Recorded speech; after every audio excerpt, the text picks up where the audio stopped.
Hi there, you're listening to Unnatural Selection, the show about newsy type stuff and things. My name is George. My name is Tom. And my name is Adam. And with our powers combined, we are Unnatural Selection. Make sure you visit us at our salubrious home on the web, unnaturalshow.com.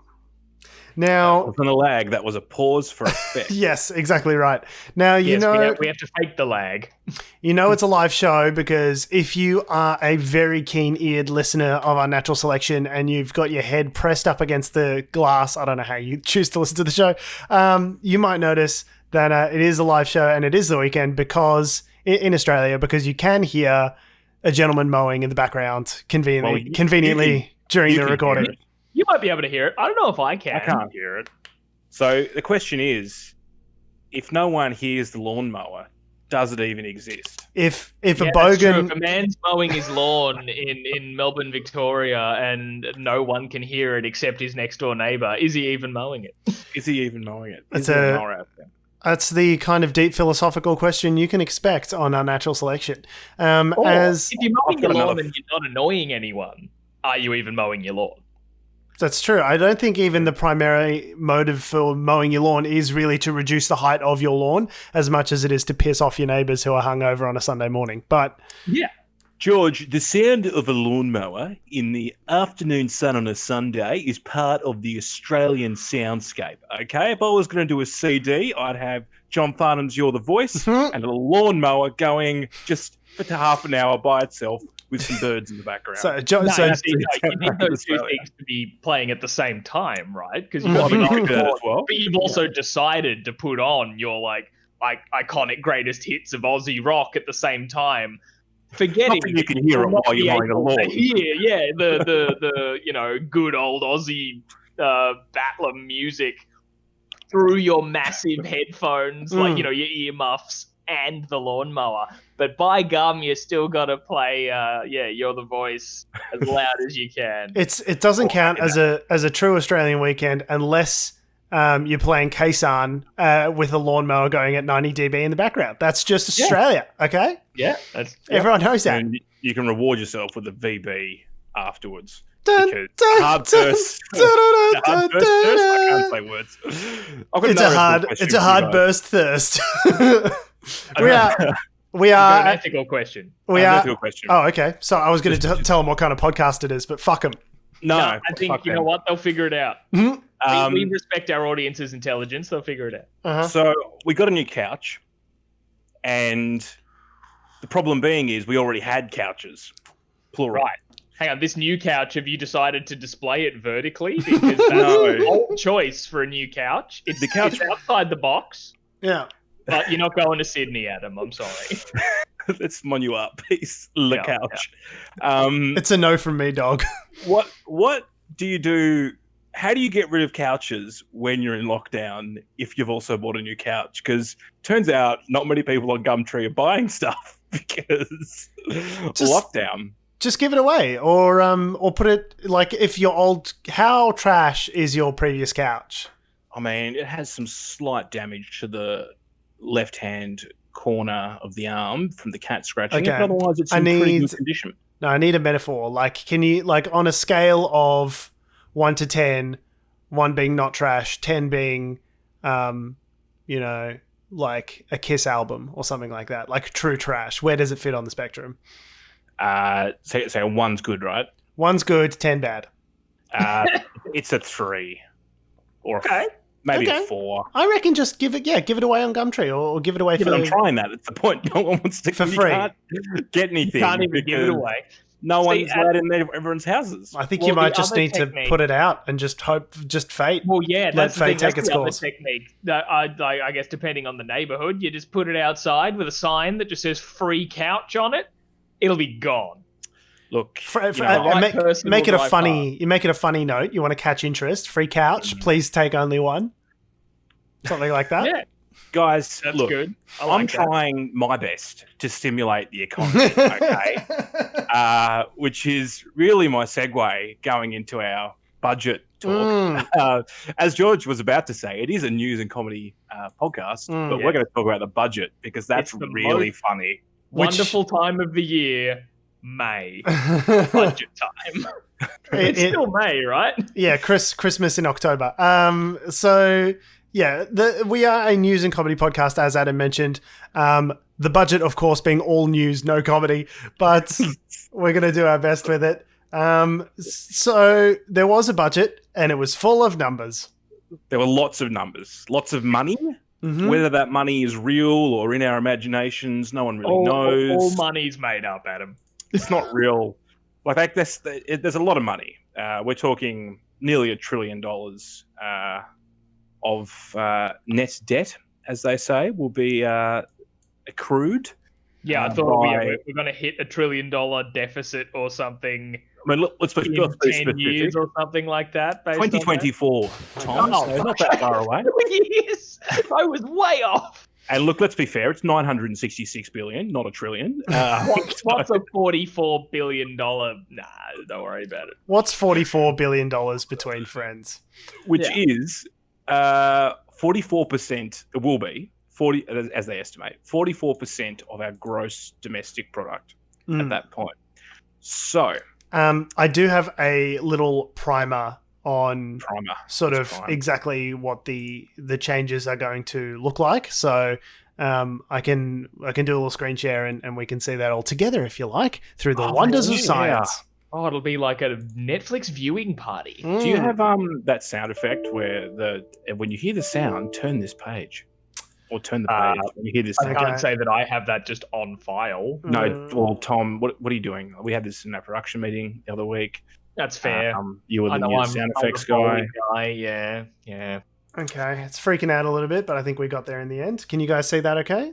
I can see it, yep. I can see it with my eyes. Let's have a little primer on the budget.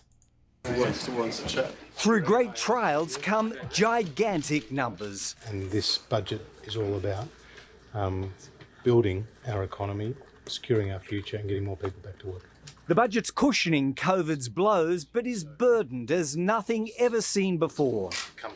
The pandemic's plunged the books to depths unthinkable. Where once it sailed into surplus by now, the dive into the red is sharp and at least a decade long. A $213 billion deficit for this financial year, $112 billion next, $87 billion the year after that. Not that the government thinks the economy stays sick for that long. The budget's built on a belief the recession's gone by about this time next year. The current crash in economic growth giving way to an epic rebound, almost 5% next financial year, before settling back to more regular levels after that. There's a bounce back in the global economy of 5% next year. For China, it's 8%. Assuming borders are reopened in the second half of next year and the population is almost fully COVID vaccinated by then, the idea is that record government spending will have done its job. The strategy is to heart-start the economic pulse, which doesn't come cheap. Personal income tax cuts worth $12 billion this year alone will go to more than 11 million people. The benefits range from $1,000 a year at the lower end, or $20 a week, through to $2,500 or $50 a week at the upper end. They'll come almost instantly once passed by Parliament. That money will be spent across the economy and that money will help create jobs. For pensioners, carers and those who get family tax benefits, mostly outside of the income tax system, more one-off cash bundles are coming, $250 after Christmas and another lot from March.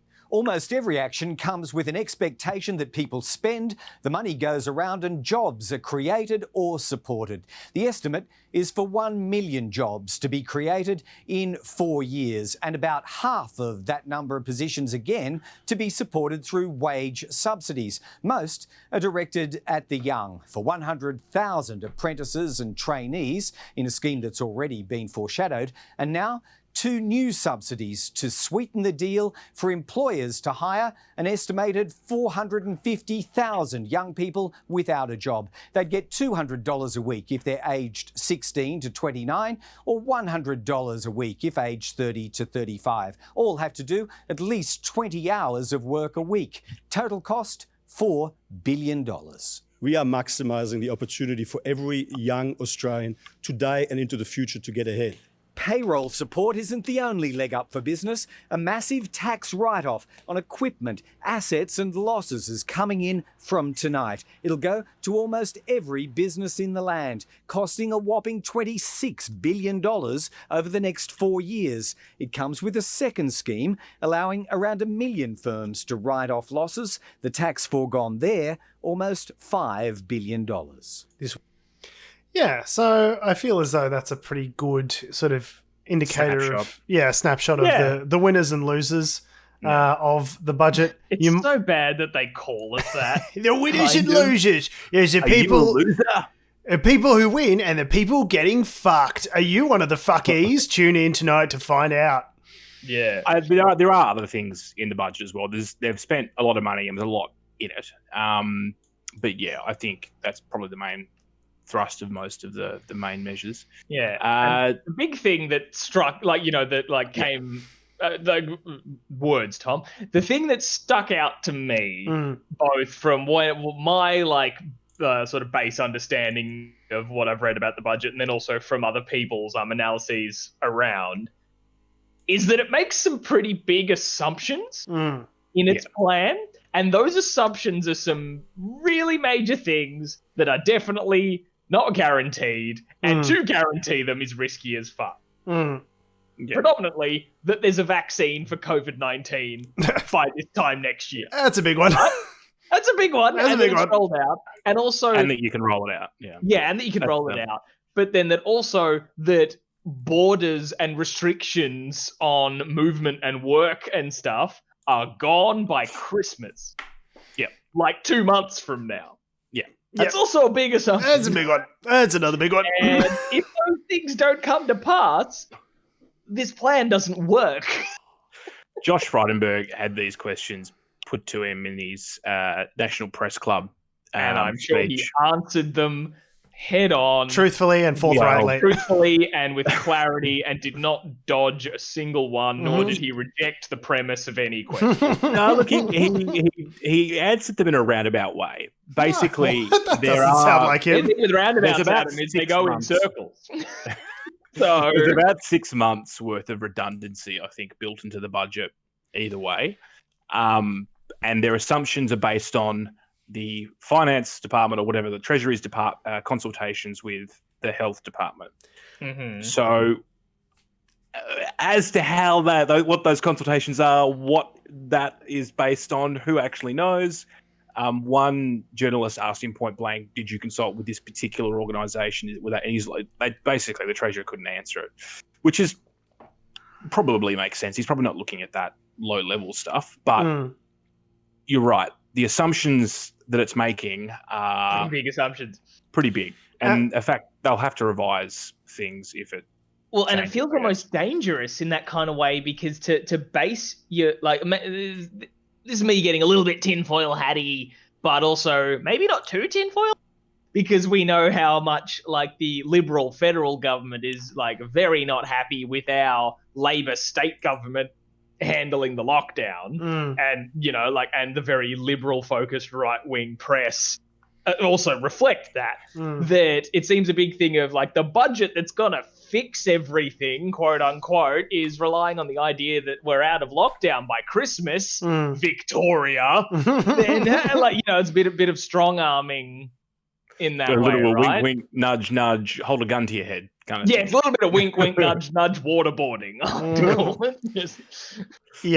It is to presumably look in an environment where there's a heap of uncertainty. You need to base your assumptions on something, right? So I don't think it's really fair necessarily, as much as I love sticking the boot into the current government to say these assumptions are unfair or unreasonable. The question then becomes, okay, well, what would be a fair and reasonable assumption to work under? And the answer to that is, I don't know. I don't have a better set of assumptions to work from. And presumably the people who have done the financial modelling in Treasury have access to some level of information that might be greater than mine, the general fuckhead public.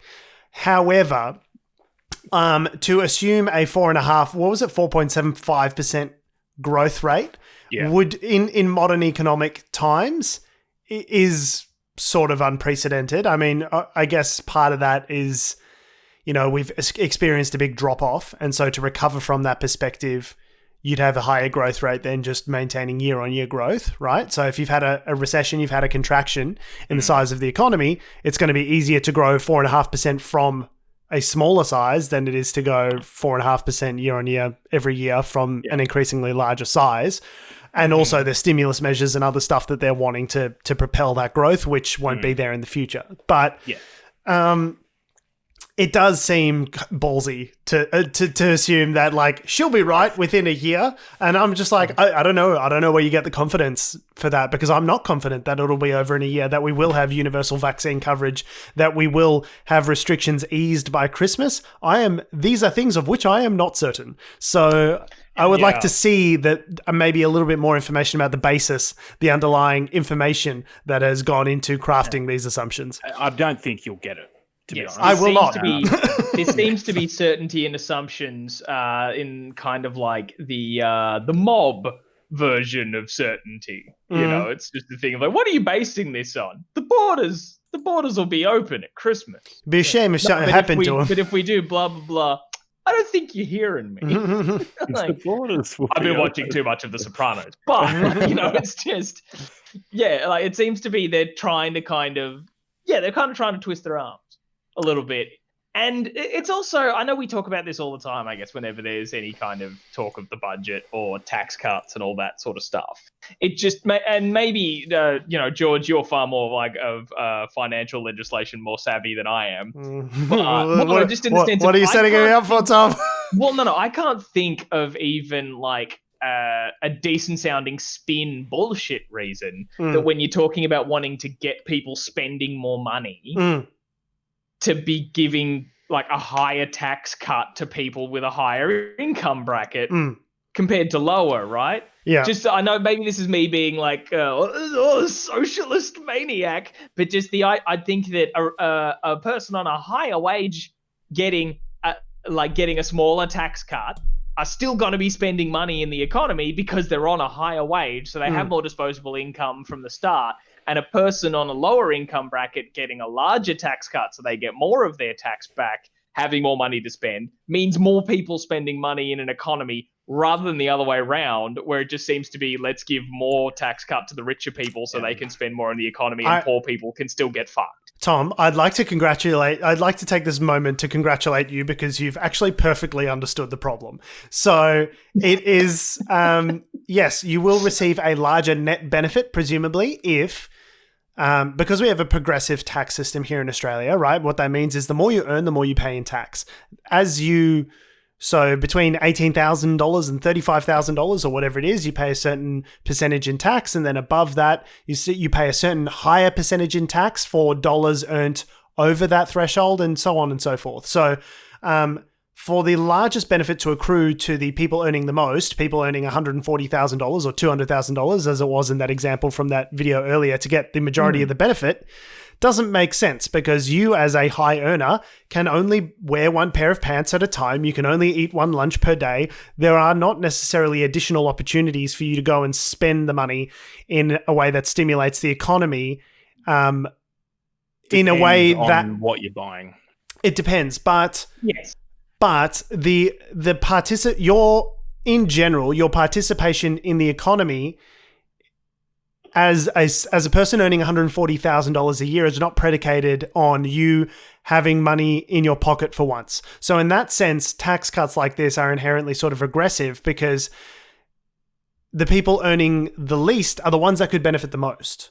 The people who are earning the very least amount of money, having additional money in their pocket would be much more meaningful for them and for their personal financial situation than it would be for someone earning $140,000 a year, right? But also the problem is if you do that, it costs the government a lot more in taxes, because there are lots more people earning $40,000 a year than there are earning $140,000 a year. So if everyone at the low end gets a tax break, it gets real expensive, because that's where all the tax gets collected from. And there's a few other assumptions as well, which, there's a few other things to consider, which is one, that these tax cuts are already mandated to come through, I think, next year or the year after. All it does is bring forward this legislation. Yeah. And the reason why they did that is because Labor had already promised to pass it. Yeah. And so they did, it was a lot of them, safe- like, within days. Yeah. Right? Like, Well, a whole what are bunch you of gonna this do? stuff Hold off already and passed then- Parliament. Yeah, but what are you going to do? Hold off and then be like, hold off. Because it's an omnibus bill. So you can't, like, object to one thing and hold off on that. If you object to it and drag it through Parliament, you're then seen as delaying. You've got to sort of, anyway, politically speaking, it would be unsavory to block the whole bill. I don't know. And it's just... The other thing to consider is that the government knows, based on consumer data, is that a lot of people, especially at the low end, or people that are possibly in what you'd call the middle class, are more likely to save any expenditure. Yeah. So I guess if you give the rich more money, maybe the theory is that they will purchase niche bourgeois products which are crafted by local, do you know what I mean? So there's that potential reasoning. I feel as though could be pulling at straws there a bit, but I feel as though we've really at this point sort of thoroughly debunked that trickle down economics sort of model, that if you give the rich even more money, then they'll have more money to spend on shit and it trickles down to the rest of us. It's not really borne out by the evidence, and it's not like in my understanding is that it is not seen as like an economic theory that holds a lot of sway. Surely, if in a consumer economy, which is what Australia is, we're good at digging stuff out of the ground and we're good at buying flat screens. That's all we're really good for here in Australia. Where the vast majority of consumer activity is dictated by consumer spending, it seems as though it's only logical that the policies that put the most amount of money in the most people's pockets would be the best for generating increased consumer demand. Like if people have money to spend on where stuff, you want them to spend then they will buy stuff. Yeah. Like and it's not just about buying electronic products. It's also things like putting in a new pool for the house, upgrading your backyard patio, which employs 2 trades, plus the materials from Bunnings. There are other things that need to be factored in, and it depends where they're trying to spend things. I think this budget's primarily focused around looking at things like construction, for instance. Like they've thrown a shitload of money at construction, as well as things like, I think there's stuff for aged care as well, in terms of like having a care at home payment. So it's trying to not just, it's not, I think, designed to necessarily, for people necessarily to be buying flat screens. I think it's more about maybe if you've got an extra couple of bucks each pay, maybe you buy an extra coffee or 2. That helps the local because cafe. that's the thing. It's like we're not only like, yes, it's trying to fight off a recession, but it's not like a recession in the sense of what we were fighting off with the GFC, for example, because there wasn't like a pandemic preventing like things from actually trading. So I can't remember who said this. I must have just seen like sort of in a bit of a discussion on Twitter, but people were saying like how great this is. Like, the cuts for small business or whatever, like that local cafe owner, etc. And they were like, one, probably a small business like a cafe owner won't see much benefit from these sorts of cuts. But 2, they'd see more benefit if more people had the disposable income to buy a coffee and a sandwich. Yeah. Which is probably where, like, don't get me wrong, the tax cuts for my bracket, I think, are still about $1,000 a year. So that's, probably an extra coffee or 2 a week. I mean, I'll take it, but like, I don't know. Me personally, I would rather prefer that money got put into services that target particularly low income people and help them out that way. Like $1,000 a year for you or I who are earning, like normal middle class sort of income is not going to make the difference in terms of whether we spend money or not. Like either you've got cash flow that meets your demands and exceeds it, or you don't. And for a lot of people that have, especially 2 sides of a partnership, a husband and wife, both of whom are out of work, a tax cut doesn't help someone who is out of work, right? Like that's probably the larger criticism I would have, is that if it assumes that people are working already to be able to get these benefits. The people for whom a difference in income would be most meaningfully like appreciated are not getting it. If you don't have a job a tax cut means nothing to you. And those are the people we need to be helping the most right now. Meanwhile, there's an article from The Conversation, which is an independent sort of news website here in Australia, which the headline is, "Cutting taxes for the wealthy is the worst possible response to this economic crisis." And one of the examples that it, sort of mentions is that, okay, so the primary rationale for early tax cuts is that they will stimulate demand. But the economy's real problem is not inadequate demand, particularly not on the part of high-income earners. On the contrary, the problem for high-income earners is having a steady income even as many of the things they usually spend on, high-end restaurants, meals, interstate and overseas holidays, have become unobtainable. Among the results has been a splurge on luxury cars. Compared to the 2019 sales of Mazdas, Hyundais, Mitsubishis, Kias, Nissans and Hondas last month were all down, but Mercedes-Benz, BMW, Audi and Lexus were all up. So... Can't go to Bali, but fuck, I am going to get myself a BMW. And that really seems to be, for those who are on high incomes, they have not been able to spend the money on the things that they would normally spend money on, like, as you say, going to restaurants and travel and all that sort of stuff. So for many of those people, their financial situation has never been better because they've been stuck at home, working from home. If you've still got your job, you've still got money coming in and it's essentially piling up. You can buy a $100,000 car as opposed to a $60,000 car. To what extent does that really help the economy here in Australia?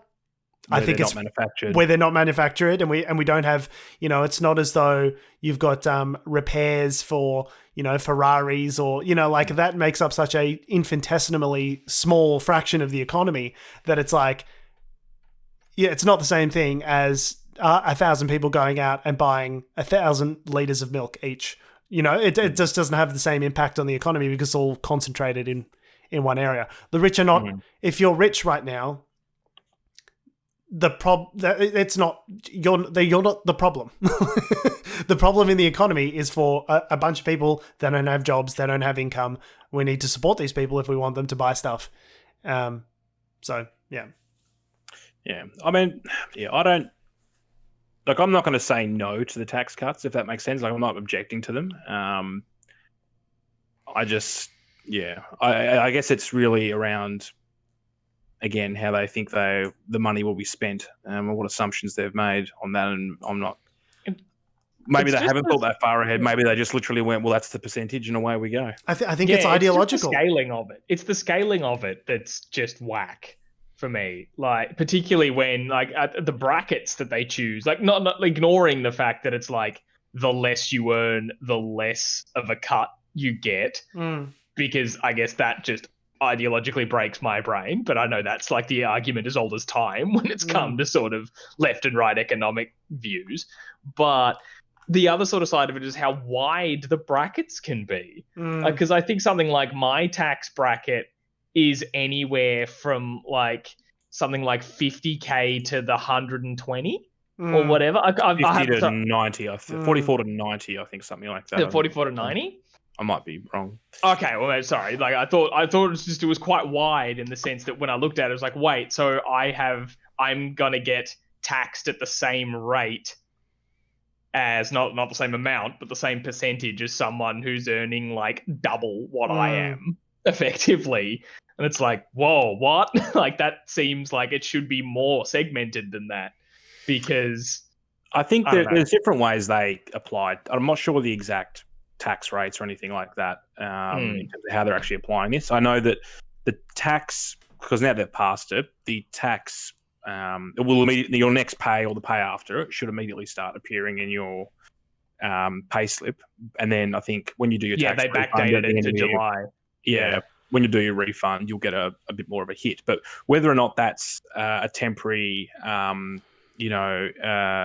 measure like the existing $1,080 rebate you get, which is applied after all the other deductions and stuff, or whether it's actually a part of the actual official tax rate, I'm not sure.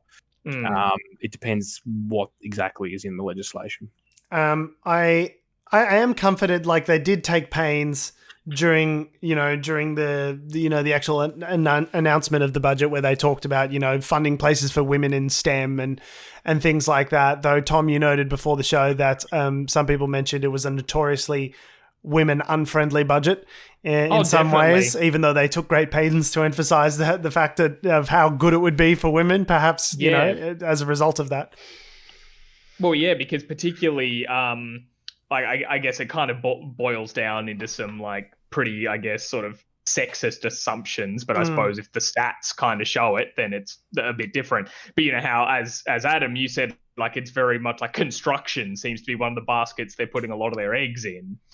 And construction not being a predominantly women female-dominated industry, and then industries like the arts and all the other aspects around the arts of marketing, communications, all these other sort of industries which do have a lot of women in them, that they're just getting the arse. And it's kind of so that's how statistically it's not very good for women at all. And then there's things like childcare and all that sort of stuff for allowing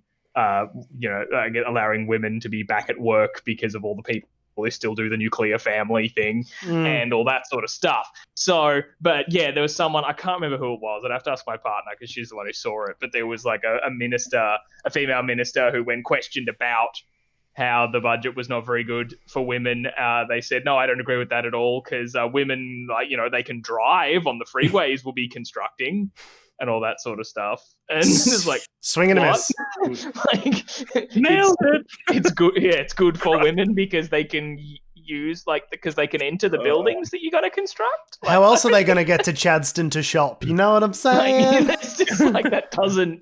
Oh, it's such backwards logic. There was a great article from The Conversation which does sort of break down the budget a little bit further. A different article than the one I mentioned earlier, called "Social Housing Was One Hell of a Missed Budget Opportunity, But There's Time." Basically, what they did was they surveyed a bunch of economists, polled by The Conversation and the Economic Society of Australia.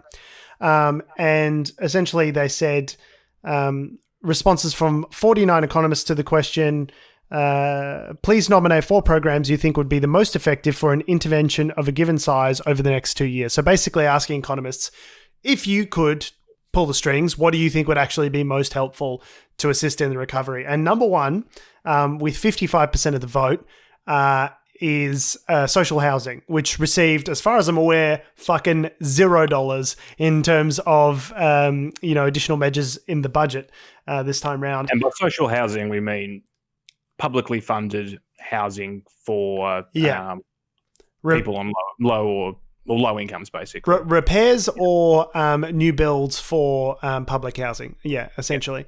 And the reason being, I guess, because it provides a dual benefit. One, you're helping those most in need, right? Those most affected get housing, which is great.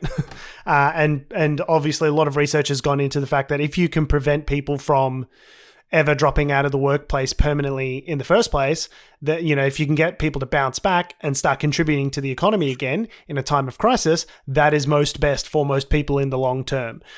So it really makes a good argument for a strong social safety net. So, and it also provides the construction, other jobs benefit as well. And especially when interest rates are really low, it makes sense to go into deficit. There's a great little infographic where it's here are all the times where Australia was in surplus over its history since Federation, and it's fucking not much. It's never. But the reason that we were able to do well despite that and even pay down the debt is because we had a growing economy. Because our GDP was growing year on year, essentially that debt as a portion, as a percentage of our GDP, of our total output, got smaller. So even though the number per se got higher, we were able to essentially grow our way out of the problem. And so interventions like this, the next one down is permanently boosting job seeker. Again, because it helps get people back into the workforce. Yeah. You have a strong social safety net. People's lives aren't ruined. They don't go bankrupt. They don't, drop off the face of the economic planet, right? Starve and die. Yeah. I think obviously, ideologically speaking, the government's made a conscious choice not to do anything with the job seeker and job keeper subsidies, because the concept being is get off your ass and find a job. because from their ideological perspective, that will. Which That's I guess definitely the message maybe they are unsubtly pushing. Yeah, which maybe makes sense if there are jobs to go to. Like, I did remember seeing this article from the ABC of all places saying, like, these farmers are saying that, you know, because people are financially desperate, they can't get anyone to do their awful slave labor. And it's like, yeah, because, and I said, the question I tweeted back, you know, on the article was like, hang on, wasn't the JobKeeper program intended to get people to keep their jobs? To stay in the job. Yeah, to save the job that they have with their current employer, so not everyone in the entire economy turns over and has to get another job elsewhere. Like that was the point of that program, was to get people to stay where they are to a degree. Conversation as well, by the way, which is the whole fruit picking debacle, which has got systemic problems. It's a mess. But the point is, like, them say, like, these farmers saying, like, no one's, you know, in a desperate financial situation to come to rural Queensland and pick fruit for $2 an hour, like, cut the job subsidies so we can have our slave labor back, is like, that seems like that ideology seems to be possessed also by the Liberal and National Party, where it's like, you just fucking get off your ass and get a job, you fucking dull bludger. But, like, that's not how the world works right now. Like, it's not even how the world works at the best of times, but, like, especially not now. And it seems like there are things that we could be doing. I'm not objecting to us spending money and going into some sort of deficit. We absolutely need to do that. The situation, this is the point of sovereign debt, is to deal with once in a lifetime crises like this, like the Second World War, you know, whatever. But presumably, for people who are shrewd fiscal managers, like the LNP alleges to be, you want to get some sort of value for money. You want to target your money where it is best spent. When I picked a charity that I was going to donate to when I got my job back, I undertook an analysis to find where will my dollars, it's not many dollars, it's like $20 a month, but like, where will my dollars go where they provide the most good to the most amount of people? And so I chose the malaria, I forget the name of it, but the Foundation to Combat Malaria, whatever the name of it is. And the reason being is because, like, for every few dollars you spend, you save a life. Like a mosquito net, which costs a few bucks, saves a life for a whole year. And like on a like purely economic analysis level, that provides the most benefit to the most number of people at the cheapest cost. So if you are a government... The point being is... The point is, if you are a government that wants to stimulate the economy with maximum effect, you need to seriously look at things like, you know, permanently boosting job seeker. And even if it doesn't fit ideologically with where you come from and you have these certain ideas about debt and deficit and what that means for the future, I think you need to follow the economics. You need to follow the modeling that says, even if it doesn't match up with what you think ideologically, you need to follow the thing that does the most good for the most number of people. Yeah, you're assuming they're looking at the same economic model you are. Well, yeah, I was going to say it fits with it might not fit with them ideologically in their, you know, get off your ass, you dull bludger views, but it should fit with their ideology of sound economic management. Right. So, I think, look, we've been quite critical of the budget. I think there is actually a lot of good stuff in there. I think there are things that there were losers. Social housing is one of them. They've definitely put money into... Poor people, the jobless, you know. They've definitely put money into first home buyers and that kind of thing. I think there's like $1 billion worth of an extra places where the government will subsidise your deposit, basically, if you're a new home builder. But so again, all the people in that higher pay bracket... Well, not even. I mean, these are people that are like you and me that might want to build a house, not necessarily in Melbourne because you'd have to live out in God knows where, but certainly other cities like Hobart, parts of Queensland, Adelaide, Western Australia, like they'll be using this scheme. You know what, Adam? Let's move to Hobart. I like Hobart. Yeah. Let's do it. But like, my point being is, we're not the country isn't just Victoria and Sydney, even though those, you know, Victoria and New South Wales, even though those are the largest. What? And there are other living under a rock. There are other good measures as well, which I think but I remember reading something which was talking about a measure that they announced, which was as a new measure, which was really just an existing measure that had been rebranded. So to the extent that all of this is new spending. I feel like the governments love to come out at budget time and go, we're announcing $11 trillion for this and $70 billion for that and $1,000 majillion for this. And it's like all of that is just shit that was already in the budget because, you know, like a lot of this stuff is just rebranding and polishing and reviving schemes or like adding a little bit of money to an existing scheme or like adding CPI increases. Like a lot of the programs already existed. There is a few things that will need that are new. Like, for instance, they're investing money in having a local recycling scheme as opposed to exporting it offshore.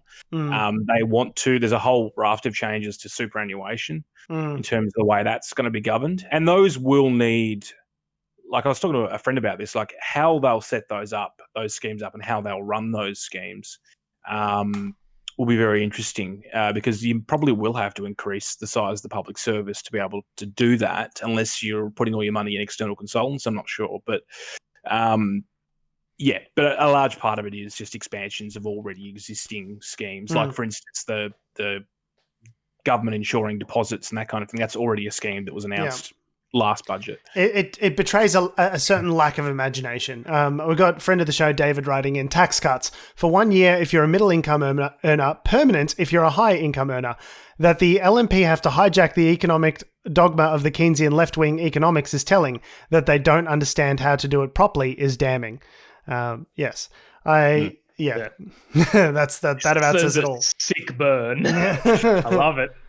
I mean, it is. To be clear, this budget is a pivot to the left for the coalition, considering, you know, we talked about this we sort of touched on it at the start of this segment, which is that we're so far in debt. Like, if Tony Abbott and Joe Hockey were sitting, I mean, obviously they'd be watching this quite closely, but you know, it goes to show, like, why did we do all that back, like, 6 to 8 years ago, whatever it was? Like, why did we have to go through all that? The Abbott years, because what was that? Austerity. Why did we do that? Austerity is something that you can really only speak about when you've got a situation where the vast majority of middle income earners won't be affected by those measures. Like, you can only really talk about austerity when things are going pretty fucking good. And that is not the situation in which we find ourselves now. We are in the midst of the coronavirus recession, which will likely drag on, potentially become a depression in many countries. Like, you can only talk about like balancing the budget when things are pretty good, and necessity has forced the LNP over to the left or further left than they have been in the past. You know, which really kind of proves that a lot of these different metrics, the Milton Friedman free market economics, like libertarian, like that stuff just doesn't work in a crisis, and they know that.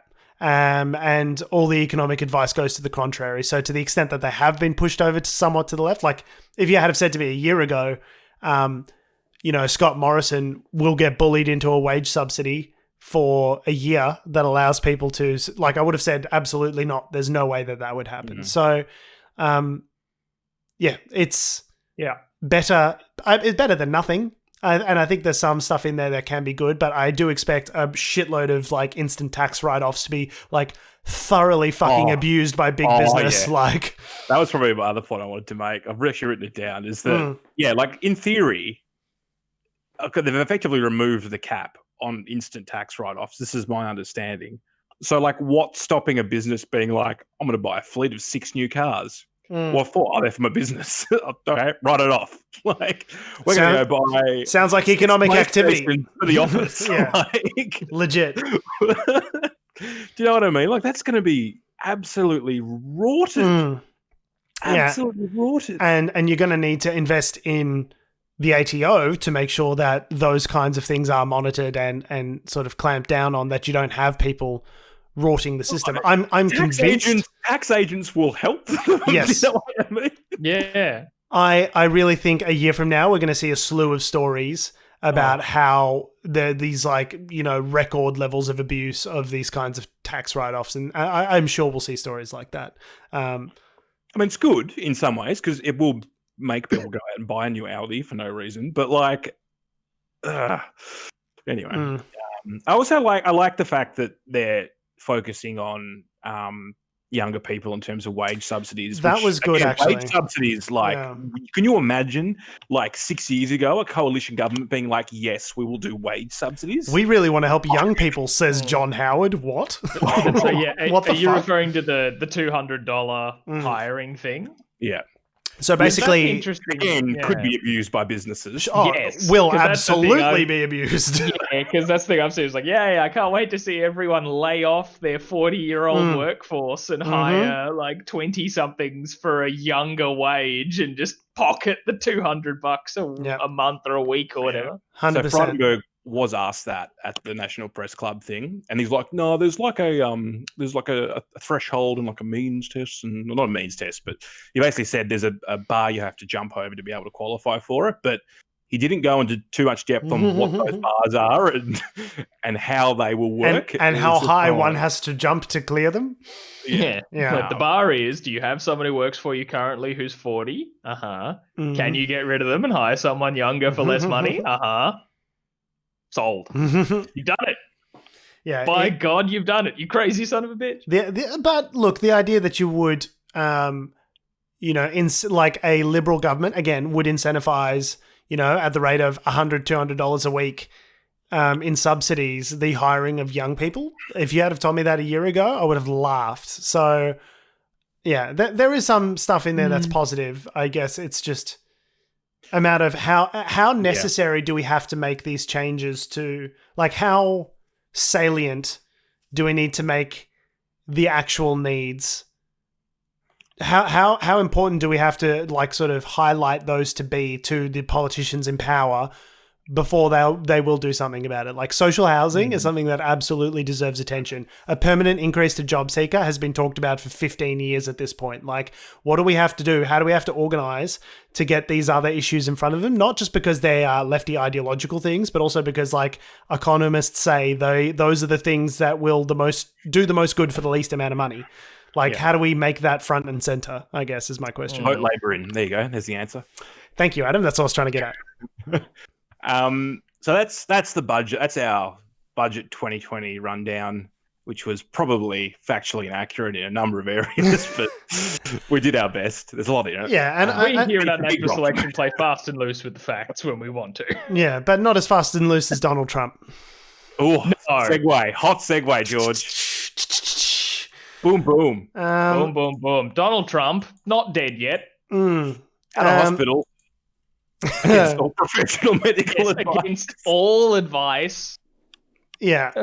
Donald Trump is out of hospital. So, back in the White House. As some medical experts have noted, it is, Donald Trump was in hospital for a grand total of 4 days at Walter Reed Medical Center, or what was it, Walter Reed Hospital, whatever it's called. He was discharged after 4 days, presumably against medical advice. And this is something I never heard of before. It's called VIP syndrome, which is when your patient is a very important person. They kind of tell you, the doctor, what the fuck is going to happen and when they're going to be discharged and what medicine you should give them and that sort of stuff. And it seems like from all readings that is sort of what's happened here. They've put him on a experimental cocktail of antibody drugs, which we mentioned last week, remdesivir, which is a steroid, I believe. And there was another drug in there as well. These are powerful steroids, which have the notable effect of, potentially side effect of, causing delusions of grandeur. So exuberance. Tweet storms at 3:00 in the morning. These are all listed on the side of the bottle. And it's hard to, because of the fever dream that is the current occupant of the presidency, it is hard to delineate potential side effects of these drugs from his regular scheduled programming. So he's roid raging. Let's be it does you look seem at his first couple of press conferences after getting back from hospital. He's raging hard. Even the Russian athletes are like, bro, you need to lay off. Chill out on the steroids, comrade. Too much of that stuff will fuck you up. It definitely seems. He's been bragging all week about how great he feels. That he's felt the best he has in 20 years or something. Which is steroids. Because you're on steroids. You're on steroids, bro. That's what steroids do.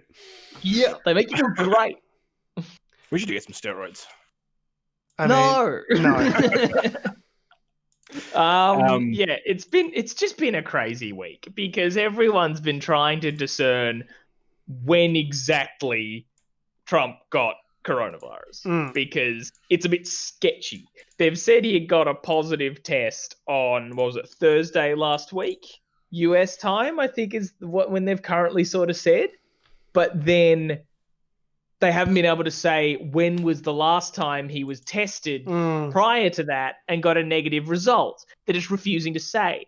So there's speculation as to when he contracted the virus, but they suspect it was probably the weekend prior. So this is several days before the debate at the nomination ceremony for, her name escapes me, but Amy Coney Barrett. Amy Coney Barrett, that's right, for the new nomination for the Supreme Court to replace Ruth Bader Ginsburg. So, and that was a big event with a lot of Republicans, a lot of very important people in regards to the government function of government, but also it was a few days prior to the debate where your opponent was, where you spent 90 minutes in a room breathing at him. So it was very funny with the vice president debate where they just put shields up between them. They just put perspex up between them, and you're like, oh yeah, because it's it's spitting distance that matters apparently, not that you're just breathing into a room that's recycling the air. That's why so much of the early advice was stuff like, a 15-minute face-to-face conversation counts as being in someone's presence for too long and maybe being exposed, but also being in the same room as someone else for 2 hours or something like that was considered bad.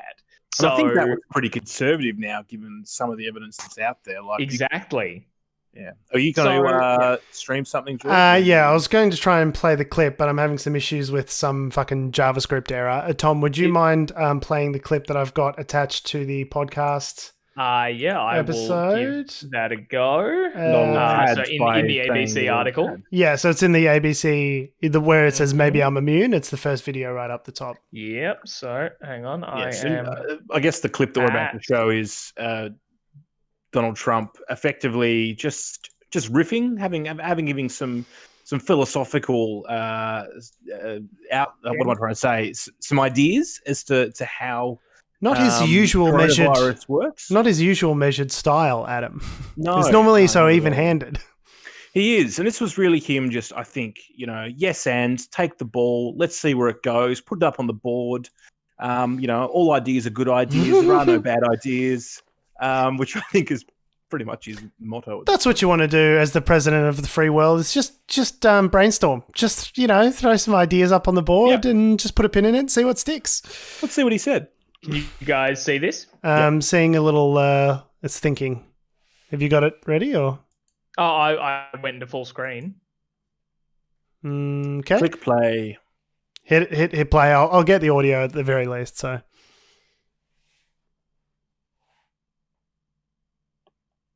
Is it playing? Mm-hmm.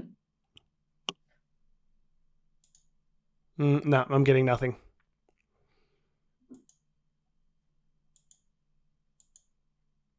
No, negatory. Kill it. Negatory? I'm getting nothing. Negatory on your end? Just because you're not getting it, George, doesn't mean I'm not getting it. So... Well, the listeners aren't getting it, so that's my main concern. Oh, right. Okay, yeah, that's fair. So Donald Trump does say that, quote, maybe I'm immune, and encourages people not to be scared of the coronavirus and not to let it rule their lives, which does kind of sound like he is encouraging them to go and get the coronavirus.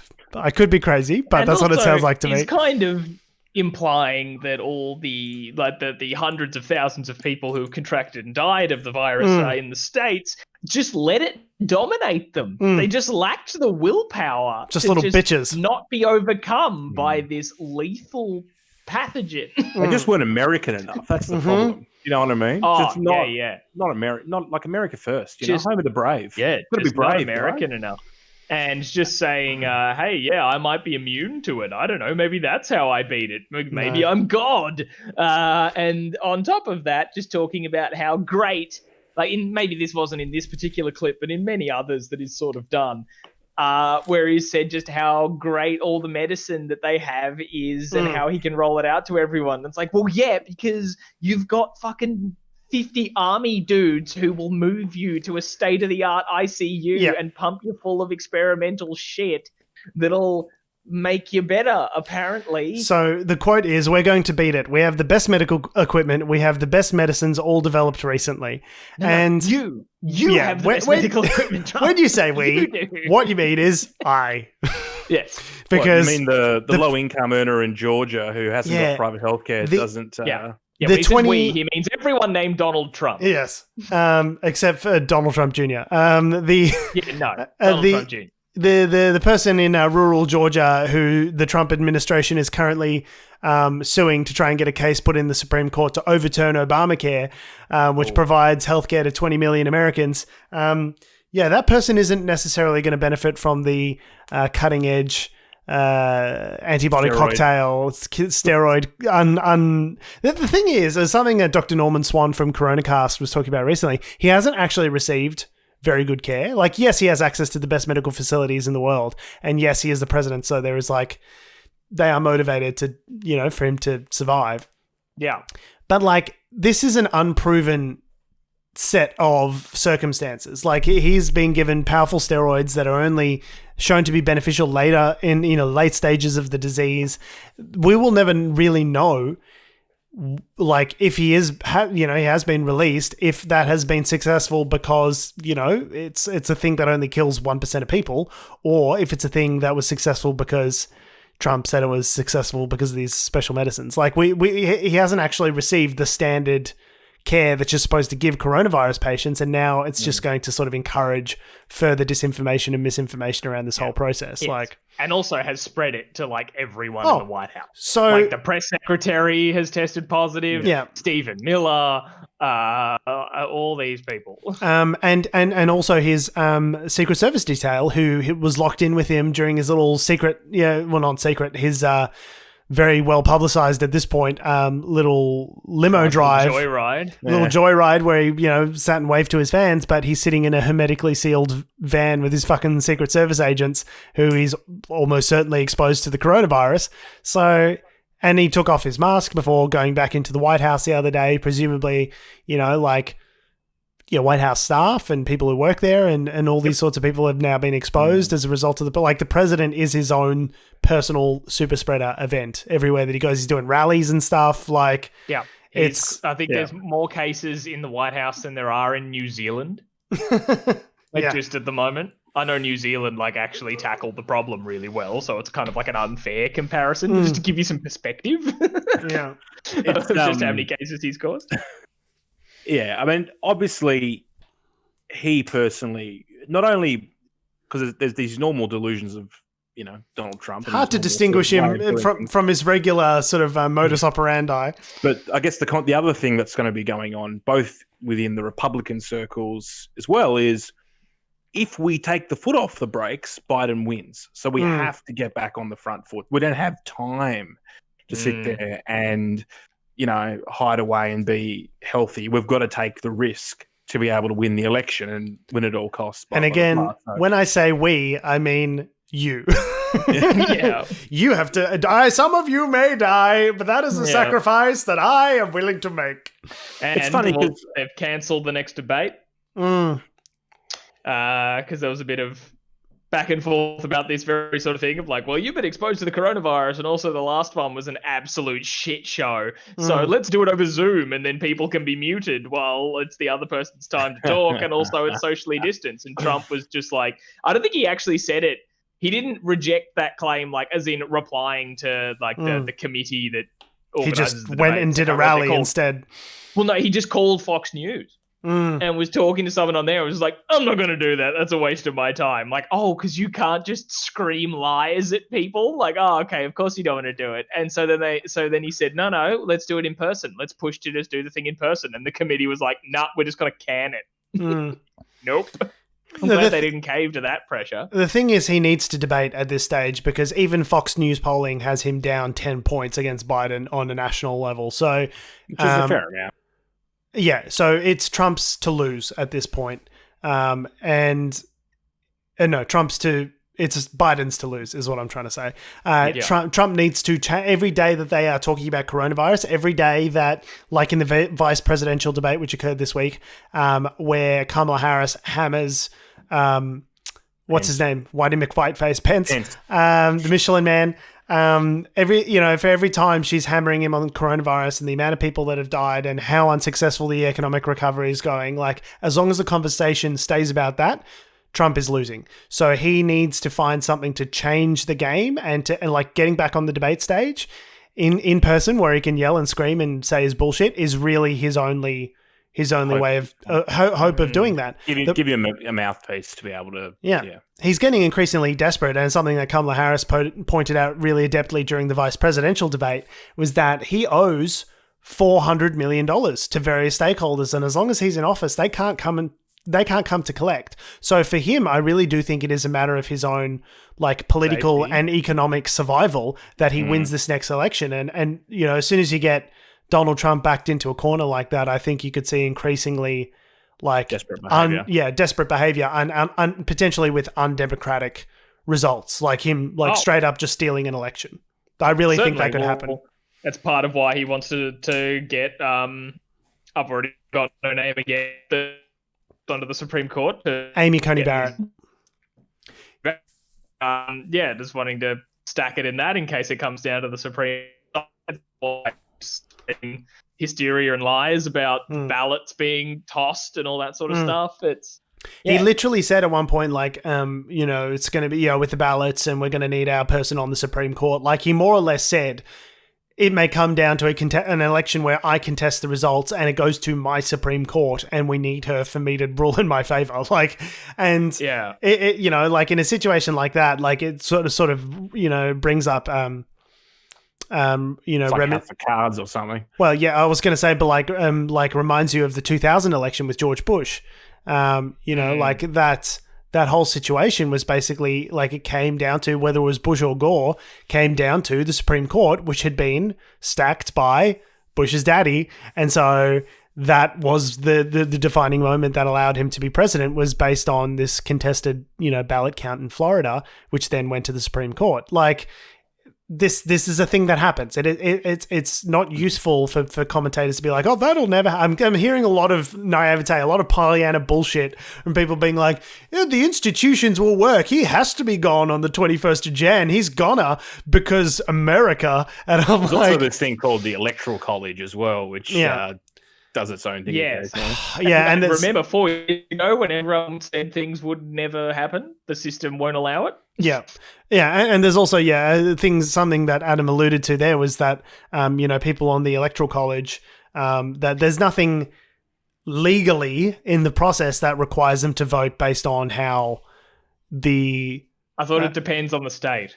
So, depending on which state. Who have it in their legislature that they have to honour, like, the popular vote of their electorate. But there are some, Trump toadies that have come out and said, like, well, we're going to vote for Trump no matter what. So, it's a really... The real way to admit you're a fuckhead. Yeah. It's just be like basically putting your hand up and saying, I fucking love a dictatorship right about now. As long as it's my guy, I would love a dictatorship. Yeah. So, and there's obviously the footage of him, struggling to breathe as he's giving Marine One the salute as he stands on the White House balcony. There's a close-up shot of him clearly looking as though he's struggling to breathe. This is after he's been discharged from hospital. Discharged, I say. Does it count as a discharge if you do it yourself? It's a chlamydia question. There's just discharge was just a funny word. So he's there and clearly like doing the salute to Marine One, the presidential helicopter as they're leaving, and clearly looks to be struggling to breathe. So it's like in the same breath, in the same short panicked breath that he's telling you not to worry about coronavirus, he is also literally struggling to breathe because he's no longer on oxygen. Like that is the level of lies and bullshit that are coming out of this White House at the moment. Like you really cannot trust anything that they say at this point. It's shocking. We passed that point a long time ago. I know, but it is newly and freshly shocking and disappointing every time. There was a an argument one of my friends made the other day about how Trump, in terms of an actual policies, a lot of this, particularly around foreign policy and that kind of thing, that he's not any worse than his predecessors. But it's not necessarily about. I would say the Iran deal would be the thing that I would say to that. I would also say pulling out of the Paris Climate Accord, which is, I don't know, foreign-ish policy. He's not so good. He's not good. I guess the point being is that I think they were trying to argue that Barack Obama, Mr. Drone King and various other things with Gitmo and whatever else, like that all. Yeah. Obama isn't the savior that we all try to sort of make out. Nobody's perfect. But then people are using that justification as reason for why we should vote for Trump, or at least why Trump isn't as bad as what some people think. Which I think, as you sort of alluded to there, George, is that it ignores a number of key facts, plus the fact that there is a cultural shift with this president, which is hard to measure in terms of the way ideologies have changed over the last 4 years, or even longer, last 6 years since he probably first started running.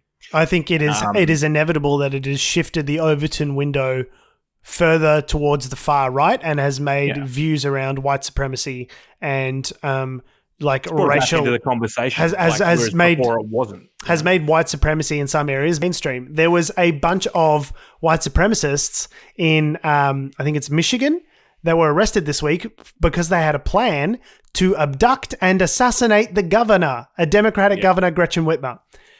Foreign correspondent actually interviewed those guys. What the fuck?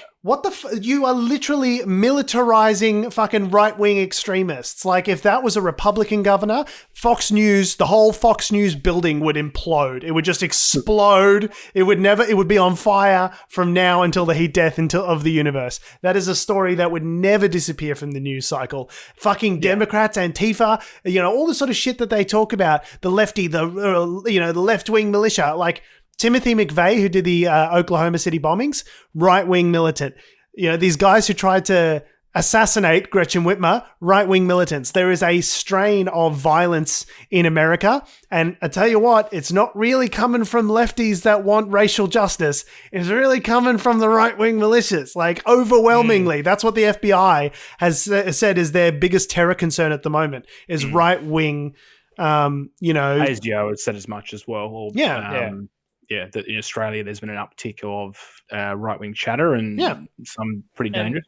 And it's just amazing what they're like, not to derail the conversation too much because I know we've been going on for a while as well, but like what they're backwards thinking, like the levels that it goes to. Because I saw, you guys heard that YouTuber, All Gas No Brakes? Yes. Oh, he's the best. Yeah. Adam, are you aware of this person? He does sort of like Vox Pop interviews of fucking nutso conservatives.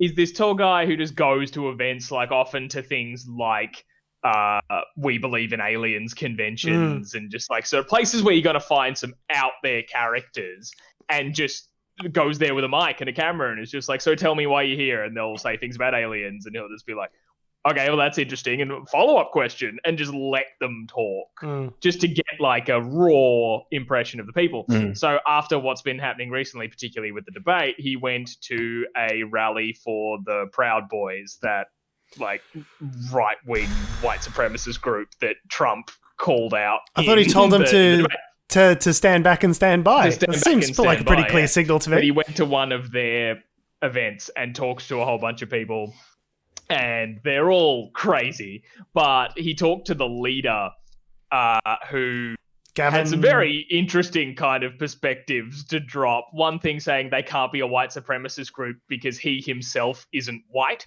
Like the guy who's the owner, the leader or Founder. something. I was like, okay, that's some seriously like deeply entrenched white supremacy, racial prejudices that are going on in there. But then also he said something of like, just a comment he made that stuck out to me was because when he was asked about like the accusations of starting violence and all that sort of stuff from these guys, he said, no, I think the reason that those topics come up around us is because we make self-defense look like assault.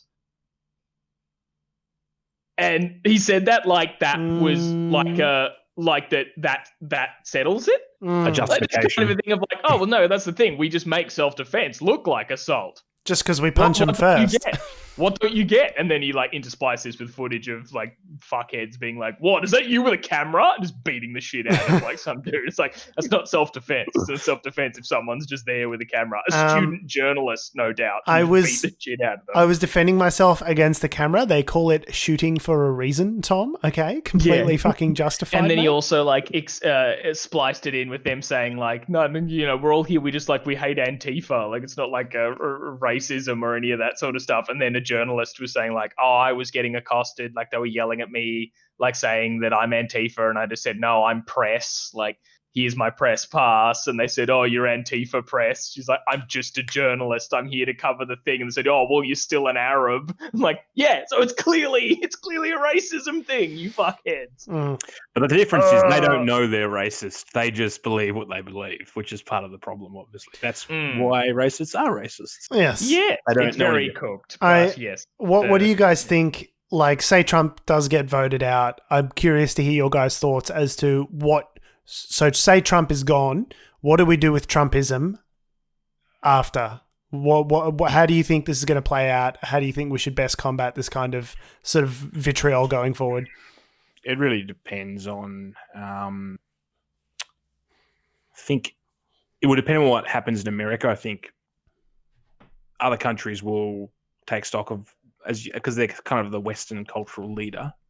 Will sort of it'll filter down as Trumpism has done in other countries.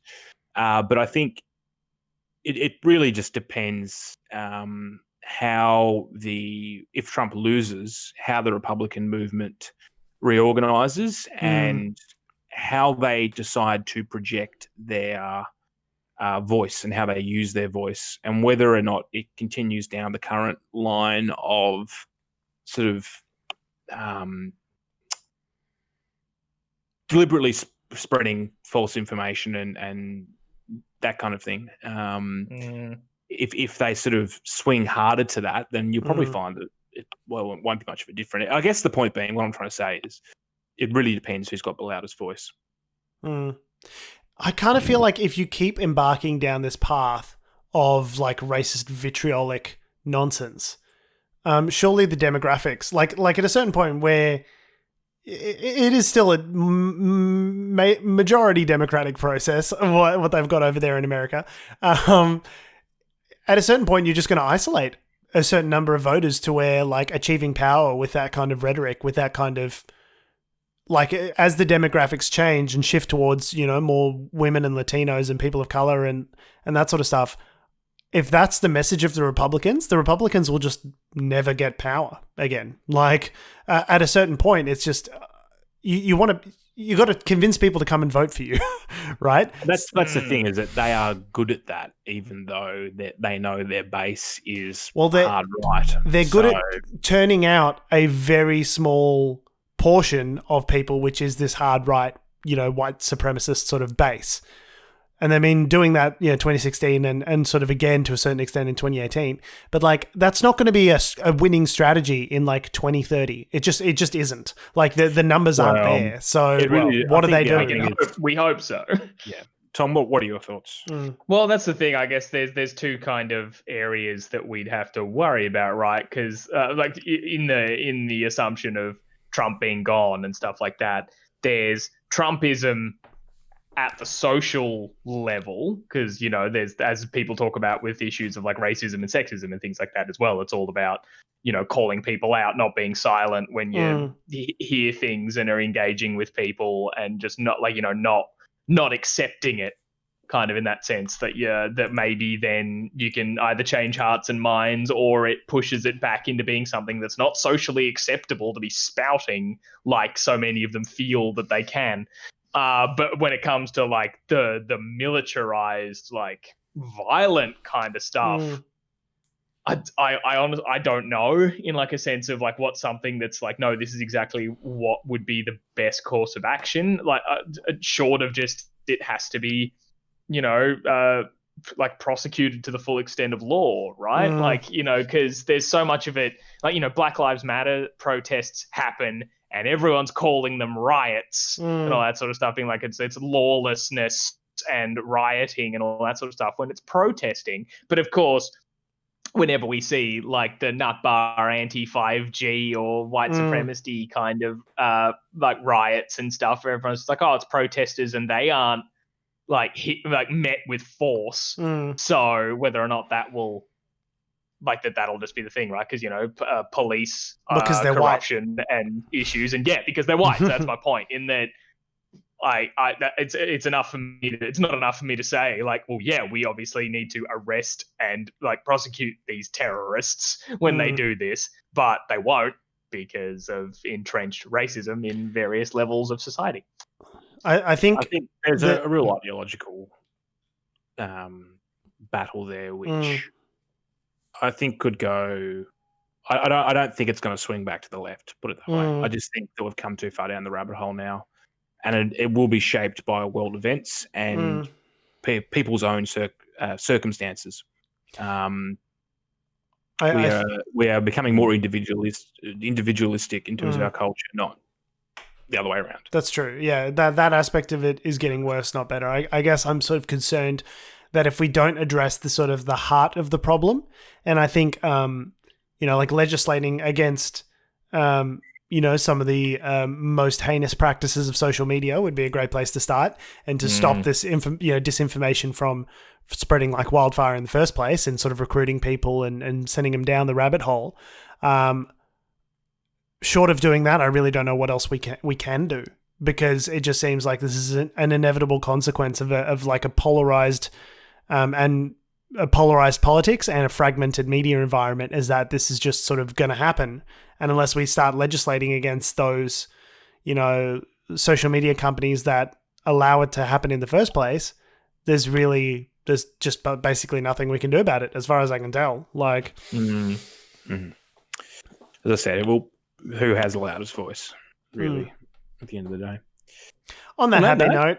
Yeah. Speaking of loud voices. You've been listening to 3 of ours. Thank you for listening to Unnatural Selection, show about newsy type stuff and things.